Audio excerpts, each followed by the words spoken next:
There is a Rio Grande in Heaven is a collection of contemporary short stories that uses both speculative fiction and science fiction at times to explore themes around the immigrant experience, queer identity, and complex families. Now, if you know anything about me, usually all I need is a catchy title and a beautiful cover to grab my attention. So I definitely went in knowing nothing other than, ooh, that looks good. And I'm glad I did because with each short story, I went through the range of emotions while reading this. It was at the end that I was rewarded for all that emotional work. For me, it did kind of start off slow. There was some stories in here that really weren't my thing. This isn't to say that I didn't like his writing technique.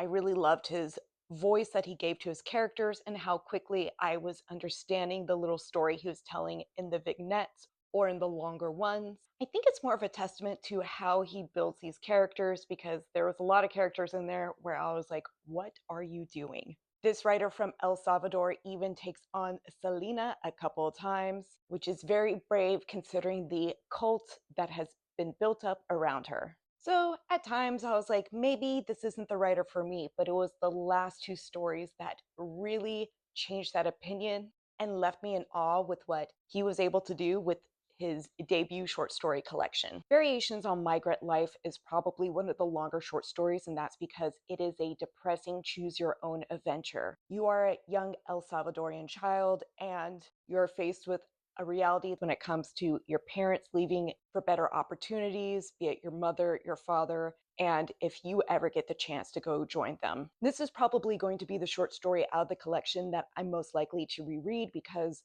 it works really well as a choose your own adventure. I also have a feeling that it's something that you can read all the way through and you would find different meanings. Throughout the short story collection, it starts and ends with these little clips, an alternate history of El Salvador or perhaps the world. The last one ending on a scene that is only a couple of pages long and calls back to the title of this collection. I don't want to say much, but I cried really hard. If you're looking to add an interesting short story collection to read, then this is going to be the one that I will suggest for you, especially if you're looking to feel all the feelings, even the uncomfy ones.